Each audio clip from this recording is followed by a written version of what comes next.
नमस्कार, मी डॉक्टर समाधान काळे. आज आपण तोंडातील फोडाकडे दुर्लक्ष करू नका याबद्दल माहिती घेणार आहोत.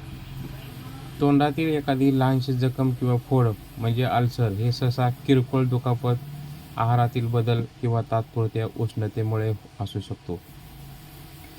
अनेकदा अशा जखमा काही दिवसात आपोआप भरून येतात. मात्र हा फोड किंवा चट्टा 2 आठवड्यापेक्षा जास्त काळ राहिला तर त्याकडे गांभीर्याने पाहणे गरजेचे आहे.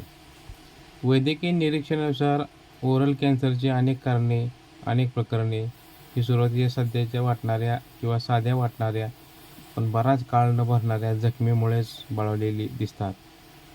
अनेक रुग्ण तोंडातील जखमेकडे सुरुवातीला दुर्लक्ष करतात. जेव्हा ते डॉक्टरांचा सल्ला घेतात तेव्हा आजार पहिल्या टप्प्याच्या पलीकडे गेलेला असतो. वास्तविक वेळेवर निदान होणे किंवा उपचाराचा परिणाम याचा थेट संबंध असतो.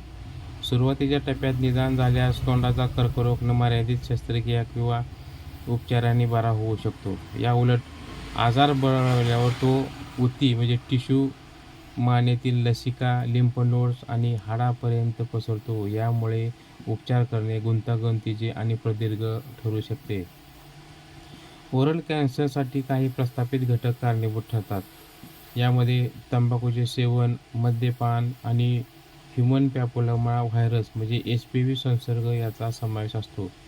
या व्यतिरिक्त तोंडातील अस्वच्छता, पौष्टिक तत्वाची कमतरता आणि तोंडात वारंवार होणारी जळजळ किंवा घर्षण यामुळे सुद्धा कर्करोगाचा धोका वाढतो. मुख कर्करोगाचे एक मोठे आव्हान म्हणजे सुरुवातीच्या जखमा अनेकदा वेदनारहित असतात. दुखत नसल्यामुळे रुग्ण त्याकडे दुर्लक्ष करतो. वास्तविक लक्षणे 2 आठवड्याहून अधिक काळ राहिल्यास त्वरित डॉक्टरकडे जाणे गरजेचे असते. लक्षणे कुठली आहेत? न भरणारी तोंडातील जखम किंवा फोड, जिभेवर किंवा तोंडाच्या आतील बाजूस असलेले पांढरे किंवा लाल चट्टे, तोंडात निर्माण झालेली गाठ किंवा कडकपणा जाणवणे, कारणाशिवाय होणारा रक्तस्राव, गिळताना त्रास होणे किंवा आवाजामध्ये बदल होणे. या जखमेवर वेळीच उपचार केले नाही तर ती आजूबाजूच्या स्नायू किंवा हाडाच्या संक्रमण करते. पुढील टप्प्यात हा कर्करोग मानेतील ग्रंथीमध्ये पसरतो आणि नंतर शरीराच्या इतर भागातही जाऊ शकतो. यामुळे केवळ जगण्याची शक्यता कमी होत नाही तर दैनंदिन शारीरिक कार्यावरही म्हणजे गिळणे, बोलणे, चघळणे यावर मर्यादा येतात.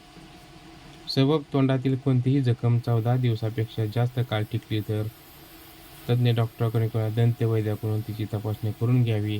तंबाखू आणि मद्यपानापासून दूर राहणे हा कर्करोग होण्याचा धोका कमी करण्याचा सर्वात प्रभावी मार्ग आहे. जे लोक तंबाखू किंवा इतर जोखीम असलेल्या घटकाच्या संपर्कात आहेत त्यांनी वेळोवेळी तोंडाची तपासणी करून घेणे हिताचे असते. तर आपल्याला ही माहिती कशी वाटली? लाईक करा, शेअर करा, सबस्क्राईब करा. धन्यवाद.